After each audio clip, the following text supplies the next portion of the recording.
Ja, jeg vil som sagt sige lidt om empiri, altså hvad ved vi om børn og voksne med handicap og nogle specielle grupper. Og så vil jeg også sige noget om tilgangen og forskningen. Men det meste bliver nok noget om empiri. Og jeg er jo fra SFI, hvor vi laver undersøgelser og siden årtusindskiftet regelmæssigt har haft handicap på programmet. Den senere tid har vi lavet en del om sindslidelser. Vi har kørende i øjeblikket en stor panelundersøgelse, jeg også vil bruge, og vi har også en undersøgelse af døve i gang og en lille undersøgelse af hjemmetræning. Og specielt det sidste kunne jeg mistænke, at der sidder mange, der ved en hel del om her, og I er meget velkomne til at sige til i løbet af dagen, og hvis I synes, I har noget at bidrage med om hjemmetræning af børn. Men jeg vil fortsætte og sige lidt om handicapbegrebet. Og handicapbegrebet i forskningen, det har jo været meget præget af kan man sige, handicapbevægelsens engagement på det her område, hvor man har gjort op med begrebet, at handicap er en egenskab ved personen, og gerne ville gøre det til noget rent socialt. Nogen hævder jo, at handicap er kun et spørgsmål om diskrimination og forskelsbehandling, og det er det eneste, der ligger i det. Når vi skal operationalisere, når jeg skal undersøge nogle ting, så er jeg jo på en eller anden måde nødt til at finde nogle personer. Og det har jo sådan været lidt af et problem i tidens løb. Hvordan takler man det her sociale model for handicap? Og der synes jeg da at konstatere, at jo mere vi undersøger, des mere finder man ud af, at den holder altså ikke absolut. Den har nok nogle rigtige sider, men der er også noget andet i fænomenet handicap. Der er også en, om man så må sige, en naturvidenskabelig side af det. Og det tror jeg ikke, vi slipper udenom. Og jeg tror sådan set heller ikke, det gør noget.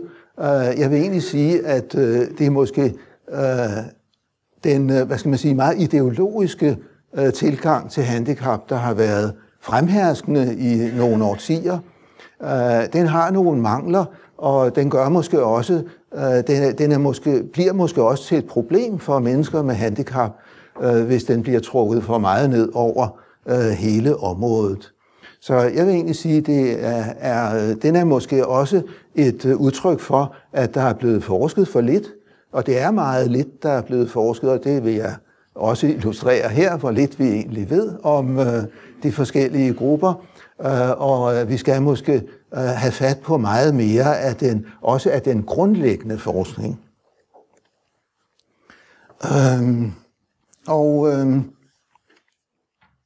Med hensyn til forskningen her, vent lidt. Hvordan er den kommet? Nu er jeg kommet et galt sted hen. Jeg tror, jeg har trykket på end. Handicap? Ja, det her var det næste, jeg ville sige. Handicap rammer ikke tilfældigt. Det er måske bedre, at jeg bruger den her, så dummer jeg mig ikke.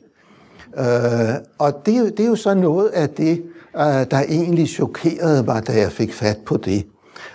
Og det første der, familier med handicappede barn, det var et materiale, jeg fik fat på for nogle år siden, hvor vi fandt personnumre, altså fik, kan man sige, et personidentificerbart materiale på 27.000 børn, som fik paragraf 41 i 2007. Og dem matchede vi med 4 gange så mange, som var født samme år og samme køn, som ikke fik støtte efter paragraf 41. Og så kiggede vi på dem. Og vi var jo sådan interesseret i, hvad koster det at få et barn med handicap? Og vi så, at 2 år efter man havde fået et barn med handicap, der tjente familien 9% mindre end andre sammenlignelige familier. Men til vores store overraskelse, 2 år før de fik det handicappede barn, der var de så forudseende allerede at tjene 7% mindre. Og det var kilde til stor mystik for os. Hvordan fanden kan det være? Og den eneste konklusion er jo, at det kan ikke være tilfældigt, hvem der får børn med handicap. Det var ret tankevækkende, synes jeg, lidt af en øjenåbner, da vi faldt over det resultat. Så gik vi i krig med voksne fra vores store handicapundersøgelse, tog fat med moderne statistikmetoder, det man også kalder økonometri, og kiggede på, hvordan er det egentlig med risikoen for at få et handicap. Jamen, den er sandelig også større, jo mindre uddannelse personen har. Så altså risiko for at få et handicap som voksen er heller ikke tilfældigt fordelt. Det kan der selvfølgelig være meget gode grunde til. Forskellige job giver forskellig risiko. Det er da i hvert fald en meget nærliggende grund. Men det er i hvert fald gået op for os på flere måder, at handicap rammer ikke tilfældigt. Det med børn er nok det mest mystiske. Nå, den her virker ikke. Så må jeg jo finde den rigtige her. Så gik vi videre med de handicappede børn og så på dem, der var 11 år gamle, for dem kunne vi sammenligne med børneforløbsundersøgelsen. Og når vi så der på mors uddannelse, så fik vi det samme frem, at mor havde meget oftere en ungdomsuddannelse kun, og meget sjældnere en videregående uddannelse. Så vi så på fars uddannelse, ja, så viste det sig, at der var samme sammenhæng, men ikke nær så stærkt. Og det var jo også sjovt, at det altså især er mors uddannelse, der er afgørende for, om man får et barn med handicap. Der er meget at gå videre med her, og det for sådan at finde ud af, hvad er egentlig mekanikken i det her, det kræver jo meget flere større videregående undersøgelser, end det vi har mulighed for med de her materialer. Hvad sker der så, hvis mor har fået et handicappet barn og bliver skilt? Ja, det er ikke så godt for hende, for mens forældre uden handicap, som bliver skilt mellem barnet er født og de 11 år, de får efterfølgende 1,51 partnere. Så får moren med det handicappede barn kun 1,34 partnere, efter hun er blevet skilt. Så det er helt klart en belastning for moren på partnermarkedet, om man så må sige, at hun har barnet med handicap. Det er der næppe tvivl om.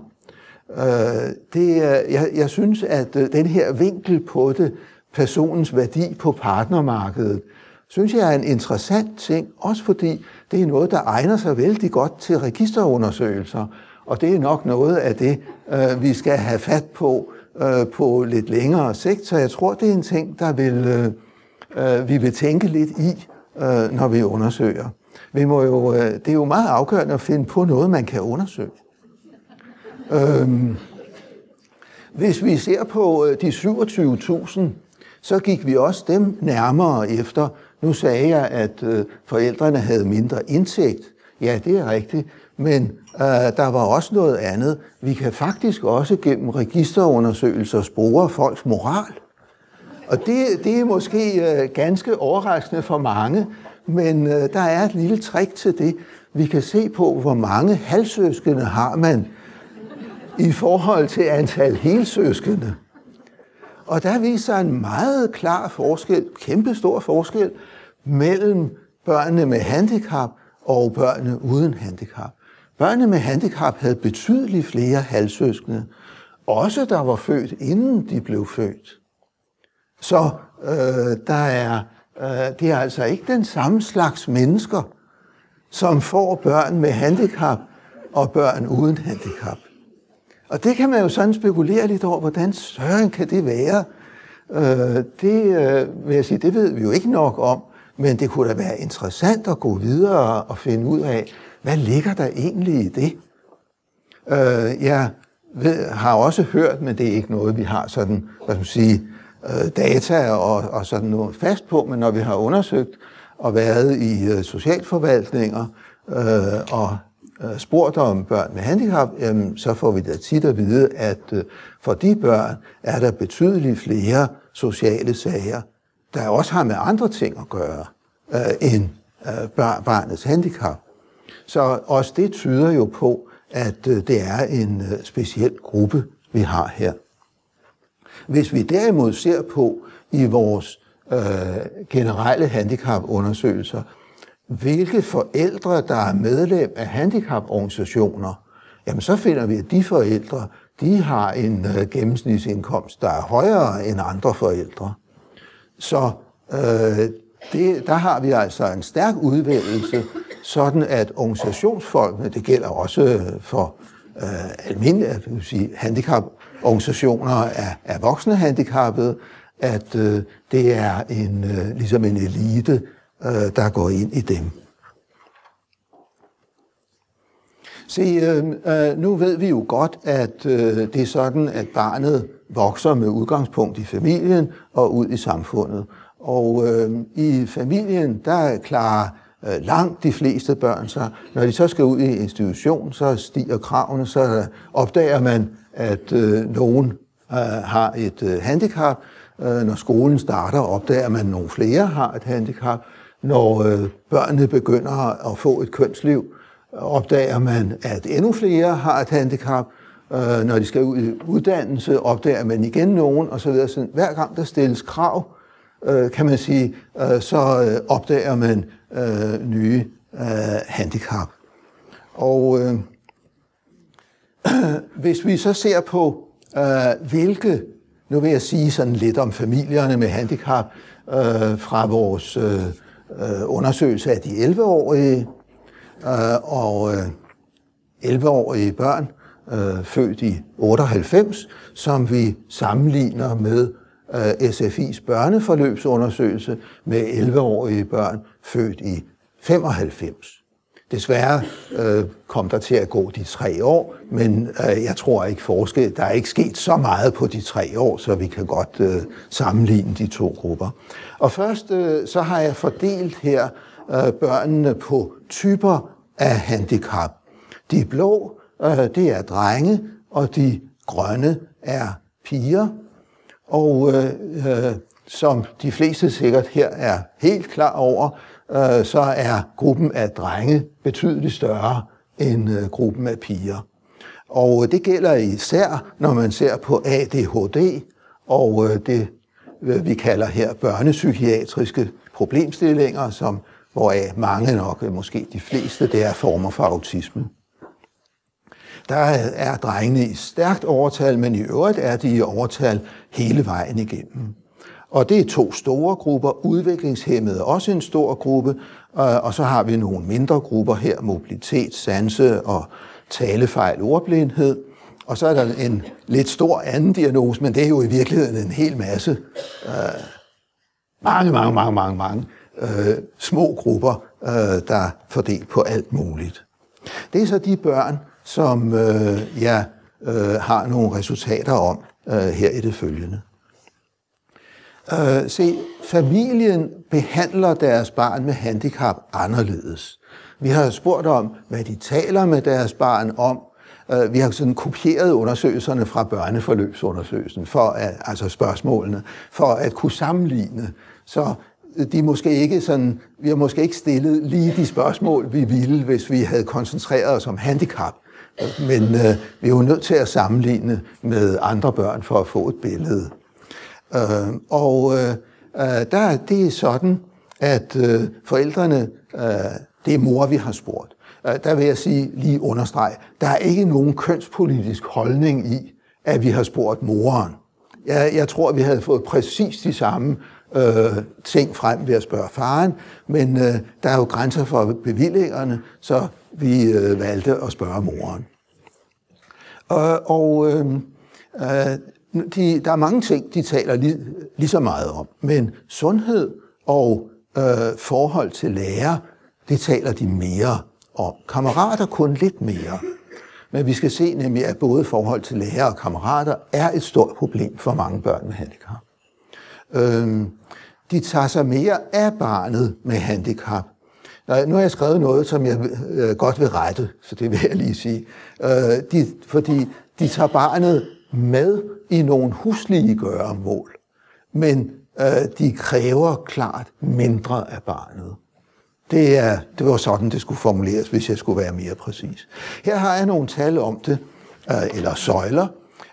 Her har vi, hvad mødre taler med deres piger om.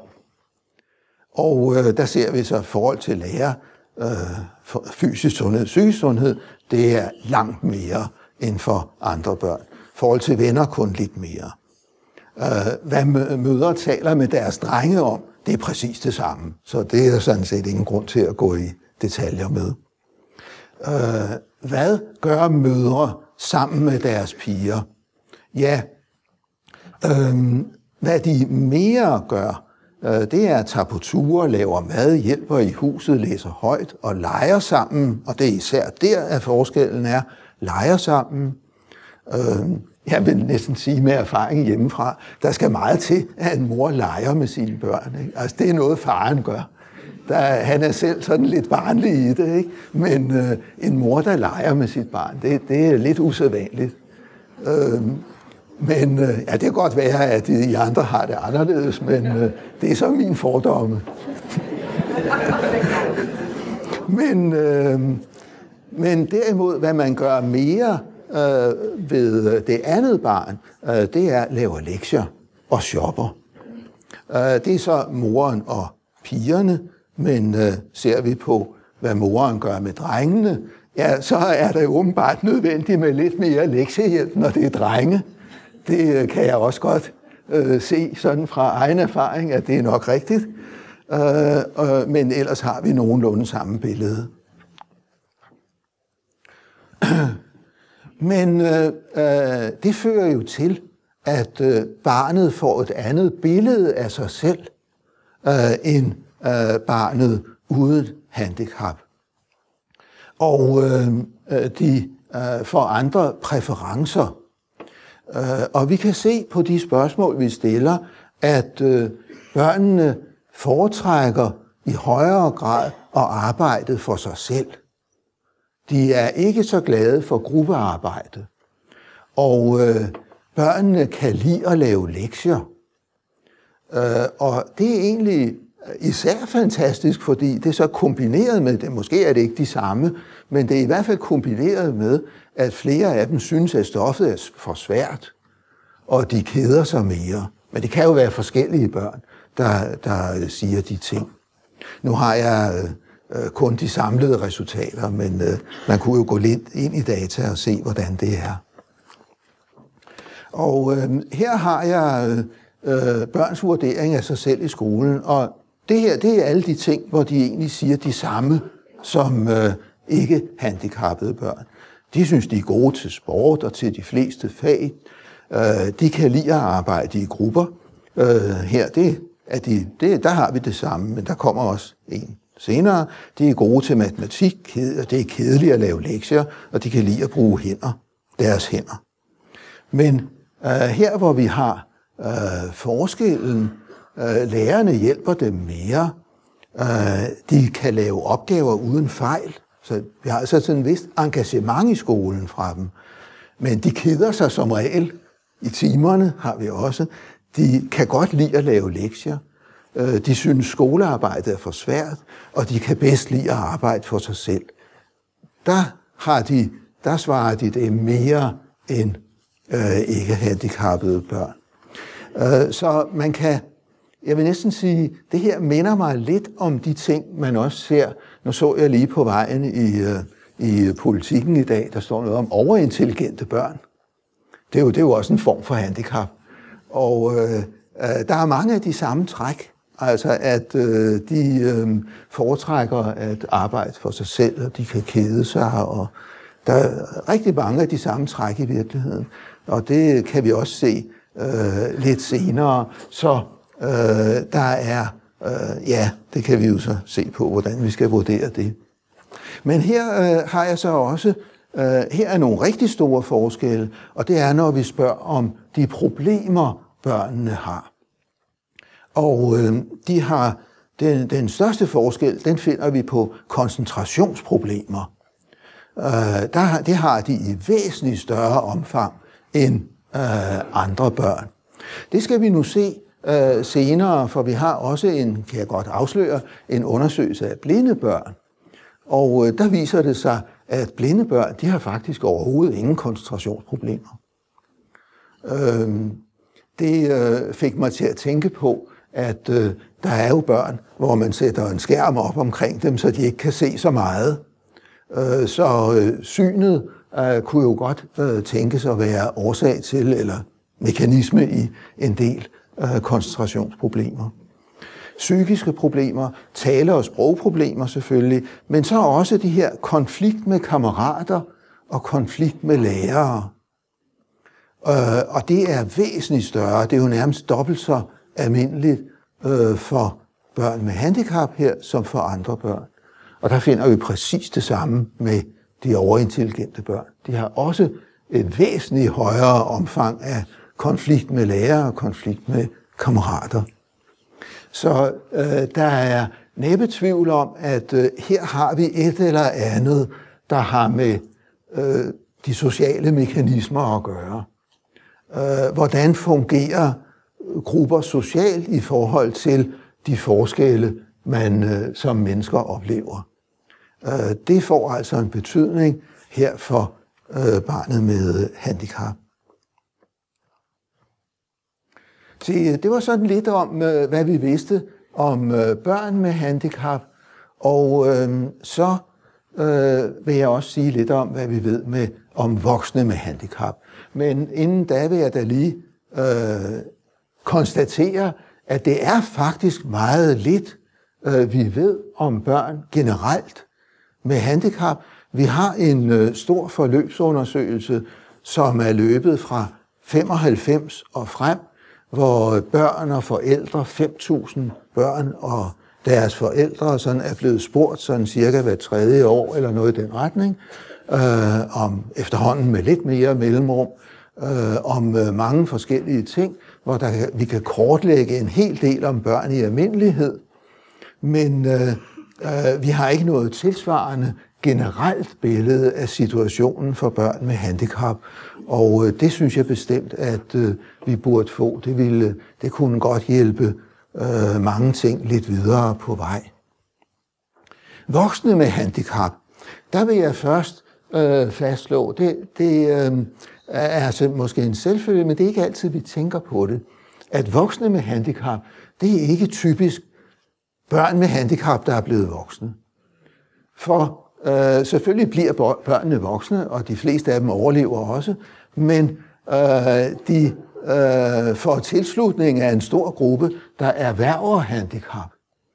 Så hvis vi spørger mennesker mellem 16 og 64 år, om de har et handicap, og ser på, hvem der siger ja, så er mindst 4/5 af dem erhvervet deres handicap, efter at de er blevet voksne. Eller i hvert fald længe efter de er blevet født.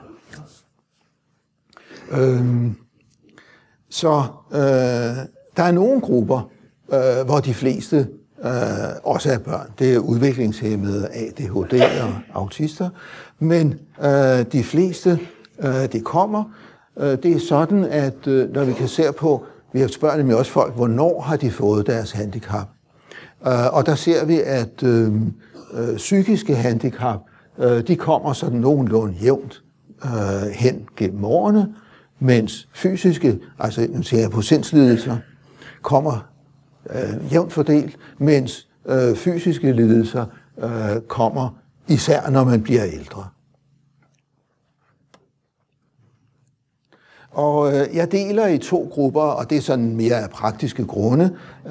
En gruppe i arbejde på arbejdsmarkedet og med Og med førtidspension, det er jo sådan set 2 grupper, som jeg her for nemheds skyld har kaldt A, og så en gruppe, der modtager dagtilbud eller støtteperson, eller modtager døgntilbud. Og grunden til at gøre det, det er simpelthen rent undersøgelsesmæssigt, at vi kan ikke rent teknisk, der kan det ikke lade sig gøre at få dem med i samme undersøgelse, fordi de første 2 grupper kan vi bruge spørgeskema til. Det får vi dårligt de næste 2 grupper repræsenteret ved, så der må vi ud i registerundersøgelser først og fremmest for at få noget at vide om dem. Men ser vi på dem, vi kan spørge, så har vi netop lanceret en stor undersøgelse, hvor vi har til hensigt at gå ud til 20.000. Nu blev det kun til 19, men vi prøver at opnå 20 fremover. Den skal ske hver 4. år og dække den danske befolkning fra 16 til 64 år. Og det bliver så panel, altså det samme, vi spørger hver gang og suppleret op, sådan at vi også kan sige noget om udviklingen. Og det har vi ikke kunnet før, så det er noget, vi forventer os rigtig meget af. Og det er også en passende stor gruppe, så det tror jeg vil give en rigtig fin viden om voksne med handicap. Det er sådan, at når vi spørger folk, om de har et handicap, eller jeg tror, vi siger alvorlig fysisk lidelse, så siger 25% ja til det. Om vi spørger folk, om de har en psykisk lidelse, alvorlig, jeg siger vedvarende, tror jeg, det var, vi sagde. En psykisk lidelse, så er det 9%, og tilsammen giver det 30%, fordi nogen jo har begge dele. Så vi er altså 30% med en eller anden form for, jeg kalder det altså sådan summarisk for handicap, måske lidt gammeldags, men det gør organisationerne jo også stadigvæk, så det holder jeg fast ved. Og vi har 70%, som er uden handicap. Men fysisk handicap ser vi, at vores undersøgelse betyder ikke så meget for folk som psykisk. Så når vi ser på, hvad det er for en belastning, så er det faktisk sådan, at et psykisk handicap, alle de 9%, der finder vi samme belastningsgrad som for de alvorligste 9% af de fysiske lidelser. Så vil sige, at de alvorlige fysiske lidelser er altså udelukker lige så mange mennesker fra arbejdsmarkedet og så videre, fra andre ting, som psykiske lidelser, alt i alt. Psykiske lidelser er altså sådan gennemgående mere alvorlige for personen end de fysiske. Og hvad betyder det så? Ja, vi kan se på vores undersøgelser, at vi spørger om deltagelse i en lang række retninger, og det gør vi sådan. Noget, der ligger til grund for den her undersøgelse, det er jo handicapkonventionen, FN's handicapkonvention, som Danmark tiltrådte i 2009. Og den taler netop meget om, at noget af det handler om, er at skabe lige muligheder for deltagelse på forskellige områder. Og så det har vi spurgt om, og vi finder, at der er en klar mindre deltagelse for grupperne med både fysisk og psykisk funktionsnedsættelse, eller hvad man nu vil kalde det, dog mest, hvis det er psykisk.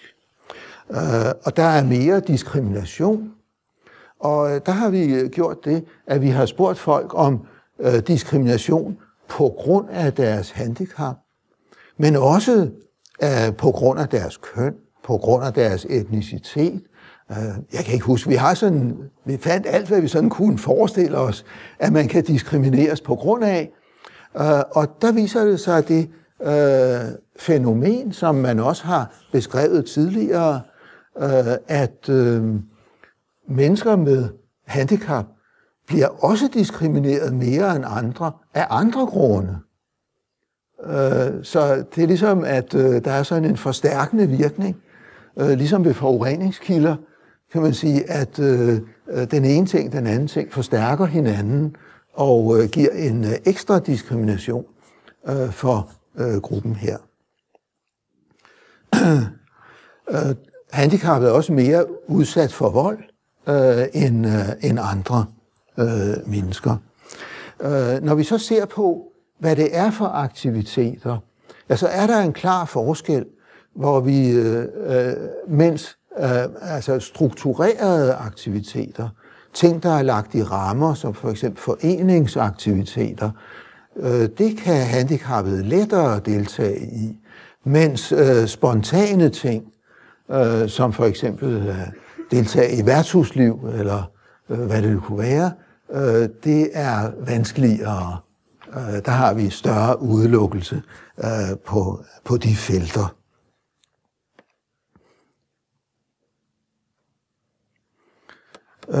Så kommer der, og det er jo også en interessant ting, noget her på fredag, der har vi en udgivelse om det, som man før i tiden kaldte socialpsykiatri.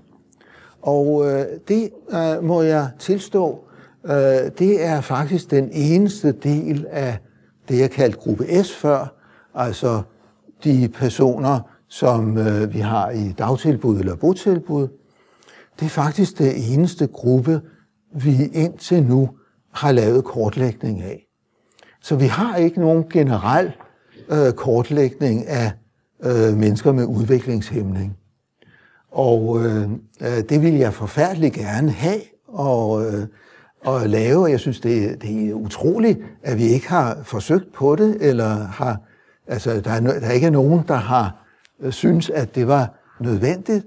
Men det er ikke noget, vi har gjort, og vi har heller ikke nogen registrering af de her ting. Men det, jeg har, det er altså så i første omgang den sindslidende del af gruppen. Men jeg har defineret det efter nogle paragrafer. Beskyttet beskæftigelse, aktivitetstilbud, som i høj grad er væresteder, når det gælder sindslidende, bostøtte, botilbud og bofællesskaber. Så nævner jeg også her paragraf 99, støttekontaktperson. Men det er jeg så ikke i stand til at dække rent beskrivelsesmæssigt, for det registreres ikke. Så jeg kan ikke få at vide hos kommunerne, at de personer har paragraf 99, og de fleste kommuner har ikke oplysning om det. Så det kan vi ikke få med. Men de andre ting, det har vi fået gennem et regnskabssystem, der hedder KMD, for halvdelen af kommunerne, og så har jeg suppleret op, så vi dækker 70% af kommunerne. De her ting bliver registreret af Danmarks Statistik fra 2013 i år. Så når der er gået nogle år, så vil vi kunne lave noget i den her retning, hvor vi dækker flere grupper. Men indtil nu er vilkårene altså hårde for det, og det er et lidt mangelfuldt materiale, men det er det, vi har. Og da Psykiatriudvalget kom, så synes jeg, at vi skulle have sådan en kortlægning og foreslå det, og derfor er den så blevet lavet. Hvis vi ser på, hvad er det for mennesker? Og nu har jeg taget de paragrafer og kombineret med, at man optræder i det psykiatriske centralregister, minus nogle diagnoser, som typisk er udviklingshæmmede. Så det er den måde, jeg har defineret sindslidende. Det er ikke præcis det samme, det er faktisk noget lidt andet end kommunernes visitation. For kommunerne ved jo ikke nødvendigvis, om folk har en behandling bag sig. De vurderer selv, hvad de vil anbringe folk som. Og det er så sådan, at gruppen her, cirka halvdelen har psykoser, og den anden halvdel cirka ikke-psykotiske sindslidelser. De regnes jo normalt for lettere, men det er et ganske normalt billede, og vi finder det samme, hvis vi ser på fysisk handicappede, og deler op i mindre og større handicap, at der er jo mange flere, der har mindre handicap, end der er større. Ser vi så på for eksempel vanskeligheder, for eksempel udelukkes man fra beskæftigelse, eller er man nødt til at komme i botilbud, eller noget i den retning, jamen så ser vi, at det er en mindre del af dem med let handicap. Men de to grupper bliver lige store. Og det er jo, så på den måde kan man sige, at et lille handicap er et lige så stort problem for samfundet som et stort handicap. Og det er fordi, der er flere, der har det. Men det er noget, man ofte ikke tænker på, at det er faktisk også et stort problem, at folk har mindre handicap. Så man taler tit om dem, der har de største behov og virkelige behov. Men det er også rigtigt, at nogen har større behov end andre. Men for samfundet er det egentlig også vigtigt at løse problemstillingerne for dem, der har mindre behov.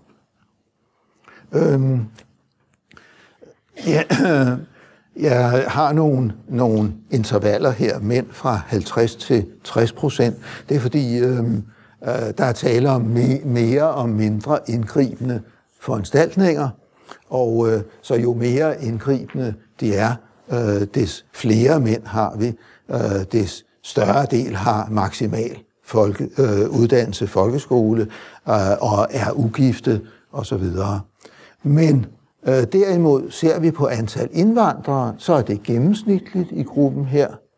Og ser vi på antal straffede, så er det også gennemsnitligt. Og det sidste, det har undret mig meget. For det er jo sådan, at dem, der er i det psykiatriske centralregister, alt i alt er jo betydeligt mere straffede end den danske befolkning gennemsnitligt.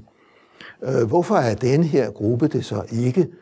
Ja, en nærlæge, det er ikke fordi, jeg kan forklare det, men hvis man skal gætte på en forklaring, så er det vel, at det netop er foranstaltningerne. Det, at vi har fat i dem, om man så må sige, vi kan påvirke dem, der gør, at der holder dem ude af kriminalitet. Det kunne jeg godt forestille mig. Så det er jo da i hvert fald en funktion af det, vi ser her. Procent mænd, her har jeg det over årene, det holder sig nogenlunde konstant. Bortset fra ren kontantydelse, der bliver gennemsnitligt flere kvinder, der får det med årene. Jeg har det nemlig fra 2007 til 2011. Forskellige former for indsats, der ser man den udvikling, at støtteperson, altså bostøtte, det ændrer målgruppe ret hurtigt igennem de her år. Det bliver flere og flere yngre, der får bostøtte. Det synes jeg egentlig er bemærkelsesværdigt inden for gruppen af sindslidende. Og skoleuddannelse, ja, det er så for det sidste år, og der ser vi meget tydeligt forskellen på dem, der ydelsesniveau 6, som jeg kalder det, både har botilbud og dagtilbud. De har næsten alle sammen kun folkeskoleuddannelse. Så dem, der kun har bosted, men ikke dagtilbud samtidig, der er lidt flere, der har noget mere, og så videre.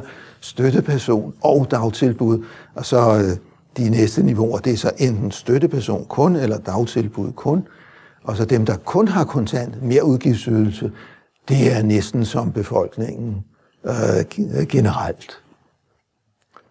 Det, der overraskede mig mest i denne her undersøgelse, det var imidlertid, hvordan er det gået siden kommunalreformen. Og den udvikling, vi ser her, tror jeg har overrasket de fleste, der har set det. Og det er, at der er blevet mere og mere af denne her psykosociale indsats, altså det vi også kaldte socialpsykiatri før i tiden, til gruppen med sindslidende gennem årene siden 2007. Man vidste i forvejen, at der er flere, der får bostøtte, men da vi startede det her, så går man jo gerne ind på Google og ser, hvad står der. Og der var et mylder af indgange med kommuner, der skar ned på botilbud og erstattede det med bostøtte og sådan. Så det er åbenbart noget, der tales meget om, og man får indtryk af, hvis man bare sådan forsøger at få noget at vide, om man så må sige. Men ser man på tallene på sindslidende område, så sker der altså det modsatte. Det er jo ganske tankevækkende, og det synes jeg, der maner til, at man følger lidt mere med i, hvad der i virkeligheden sker, og ikke kun, hvad man tror, der sker. En anden, og det er måske den allermest chokerende ting, det er, hvor mange mennesker med sindslidelse, som får botilbud i kommunen. Hvis I nu kigger på vores publikation på fredag, som jeg da gerne vil reklamere lidt ekstra for, den kommer også på nettet, så I kan sådan meget nemt kigge på den, så vil I se en del Danmarkskort. Det er mest medtaget, fordi det er lidt fancy og sjovt.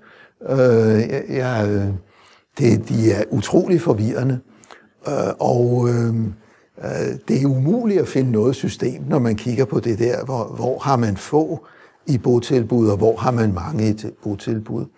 Og hvorfor er det det? Jo, det er fordi billedet er forvirrende. Der er meget lidt system i det. Så på den måde, så siger det alligevel noget rigtigt. Men en af de meget få ting, vi kunne finde ud af, når vi prøvede at se på forskellige baggrundsfaktorer, vi vil jo meget gerne have, at tingene er sådan ligesom hænger sammen med noget andet. Det synes vi, sådan forskere, så kan vi sådan forstå det og forklare det. Og der var én ting, som antal mennesker i botilbud hænger sammen med. Nu er det ikke kun botilbud, det er også botilbud og dagtilbud og støtteperson. Det er det hele, jeg har taget her. Bare ikke kontantydelser, men den er sådan en mere massiv del af indsatsen. Især den er voksne. Men den øverste kurve, det er landkommuner. Det er dem, der er hvide på kortet. Så kommer bykommuner, de er lyserøde. Og endelig nederst kommer det, jeg kalder storbykommuner. Og det er simpelthen den tredjedel af kommunerne, der har størst befolkningstæthed. Det er delt op efter befolkningstæthed. Der er altså en klar sammenhæng. Så jo tyndere befolkning vi har i en kommune, des flere mennesker med sindslidelse sender kommunen i botilbud eller giver støtteperson eller dagtilbud. Så klør man sig i nakken. Hvordan kan det være? Er folk der gale på landet? Det er de faktisk ikke. Fordi vi har også en Schildt-undersøgelsen, hvor vi kan se, hvor mange der er gale, eller hvad vi nu skal kalde det, altså har, synes de har sindslidelser. Og der er faktisk flere i storbyen og i byen, end der er på landet. Så anvendelsen af de her psykosociale ydelser er altså stik imod fordelingen af problemet. Så det giver jo en yderligere forklaringsproblem.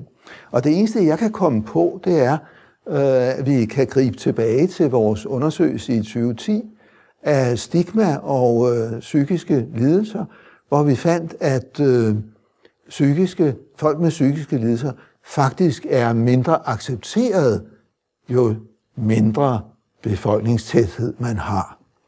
Så det må være, altså det er den eneste forklaring, jeg kan finde.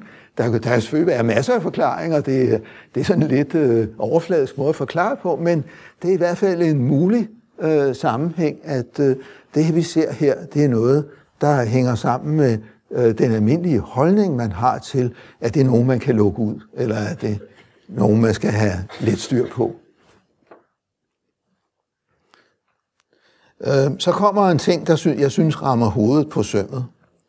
Og det er, jeg har prøvet at stille kommunerne op efter, hvor mange mennesker med sindslidelse per 100.000 indbyggere giver de et, her er det så botilbud, jeg har taget. Botilbud, det er, et botilbud koster gennemsnitligt 800.000 kroner. Støtteperson eller dagtilbud koster gennemsnitligt 80.000 kroner. Så der er meget stor forskel på de to. Det er gennemsnit, og de kan sagtens, altså der er tilbud af de to arter, det måske til samme pris, men det er alligevel gennemsnittet, der adskiller sig så meget. Og så ser vi, hvis vi tager det stiller dem op i fjerdedele, den fjerdedel, der har færrest, så den næste, den tredje og den fjerdedel, jeg delt kommunerne nøjagtigt i fjerdedele, så får vi den første fjerdedel, der har man 100.000 i botilbud. Det er betalingskommunen, så det er, hvor mange kommunen betaler for. Den anden fjerdedel er 200, den tredje fjerdedel 300, og den sidste fjerdedel næsten 400. Det er jo en fantastisk forskel. Kan der virkelig være så stor forskel på behovet? Og der er, hvad vi har taget sådan af baggrundsfaktorer for at forklare det, ud over befolkningstæthed, det giver stort set ingenting. Så det giver en det indtryk, at det er meget vilkårligt, hvad kommunen gør på det her felt. Det må være min konklusion, at der er et kæmpe element af tilfældighed, eller vane, eller holdninger, eller hvad vi nu vil kalde det, i det. Og der kan ikke være så stort behov forskel, synes jeg. Så havde man da hørt nogle ramaskrig fra sind angående de kommuner, hvor de kun har 100. Og det er trods alt en fjerdedel af landets kommuner. Så jeg har svært ved at forestille mig, at andet end at der er et kæmpe element af tilfældighed i det. Det her repræsenterer en årlig udgift på 10 milliarder. Det er over halvdelen, der altså, man kan stille spørgsmålstegn ved. Det er jo ret tankevækkende. Se, nu har jeg brugt meget tid til det her, desværre, men blinde børn kan jeg da lige nævne. De er sjældent alene hjemme, de har meget færre pligter, og de bestemmer selv sengetid. Og hvorfor gør de det? Jo, deres blindhed gør dem faktisk til meget pæne, artige, gammelkloge børn. Så på den måde kan man sige, det er lidt en fordel. De har ikke alt det her pjat med venner eller kammerater. Så de får ikke nogen venner i skolen, i klassen. Det er kammerater. Deres venner, det er andre blinde børn, de ser til forskellige arrangementer, mailer til og taler i telefon med og sådan. Så selvom de er enkelt integrerede, de her, så er de altså faktisk, man kunne måske kalde det enkelt segregerede i virkeligheden. Det synes jeg også giver en lidt at tænke over, fordi vi har nogle idealer om, hvad vi vil gøre for børn med handicap, men hvilken virkelighed kan vi opnå? Kan vi opnå den virkelighed, vores idealer taler om? Nej, det tyder mange ting på, at vi ikke kan. Det er i hvert fald noget, hvor jeg synes, mere viden om, hvad der virkelig sker, vil måske også ændre på nogle af de lidt ideologiske holdninger, man har til mange ting. Her ser vi så, at de er faktisk ikke tilfredse med skolen. De vurderer deres faglige niveau som klart dårligere, men de har slet ingen koncentrationsproblemer. Så hvis I skal koncentrere jer, så luk øjnene. Det hjælper. Men da jeg fremlagde det her for synskonsulenter på Refsnæs, så sagde de, det er overhovedet ikke rigtigt. De kendte jo de her blinde børn. De var rigtig gode i skolen. Der var slet ingen problemer. Det er jo sjovt, der kan være den forskel i vurderingen fra en personalegruppe, der virkelig kender gruppen. Det er ligesom jer. De sidder i samme situation. Så de børn, I virkelig kender, dem vurderer I måske også på en helt anden måde, end de selv gør, forældre gør, venner gør osv. Der er den, altså jeg siger ikke, I gør det, men man kan godt risikere det, fordi man har sin egen vinkel på tingene. Det er i hvert fald tankevækkende, synes jeg, at det kan være så forskelligt. Vi havde også en undersøgelse af blinde voksne, Og der er en chokerende ting der, som jeg synes, man burde virkelig gøre mere ud af og undersøge nærmere og så videre, men interessen for det kan jeg ikke ligesom finde nogen steder. Og det er, at blinde voksne for hver generation har mindre uddannelse set i forhold til andre voksne. Det er jo altså, det går ned ad bakke for gruppen simpelthen. Det er da rystende for Søren. Jeg synes, det er virkelig et problem, vi har set her. Og det maner der til, at for Søren finde ud af noget mere om det her. Hvad er det, der sker? Gælder det også andre grupper? Hvordan er sammenhængen og så videre? Og tilgangen til handicappede, det vil jeg sådan lige skynde mig lidt med. Jeg fandt det her hos Frederik Zeuthen i 1948, en oversigt over, hvad der er af forskellige slags handicappede. Det må I se, når det kommer ud på nettet. Og så har jeg set på det. Men forskningen, der vil jeg da godt sige, at vi har, som jeg nævnede først, været løbende i gang fra 99. Det har et stigende omfang, og det vi laver i dag, det er mere end dobbelt så effektivt, som det vi lavede ved årtusindskiftet. Og det er jo også, der sker også noget på vores område, både med metoderne og det hele. Så det synes jeg også er tankevækkende. Det er vigtigt med definitionen af en persongruppe. Og for eksempel så vil jeg nødigt definere en persongruppe ud fra kommunens definition, hvis jeg så også skal sige noget i forhold til kommunen, så skulle man helst have noget uafhængigt, om man så må sige. Så det er meget vigtigt at se på rent metodisk, hvordan man definerer de forskellige ting. Og jeg tror, vi har brug for at bruge forskellige definitioner til forskellige formål. Ja, og endelig, så vil jeg da sådan en lille hjertesuk sammenligne vores store undersøgelse, som på mit område er et kæmpe fremskridt med 20.000, med sundhedsområdet, som har en undersøgelse, hvordan har du det, hvor de interviewer 180.000 mennesker. Det siger lidt om, hvordan man prioriterer handicap set i forhold til sundhed. Ja, skal det være det sidste? Jeg ser, at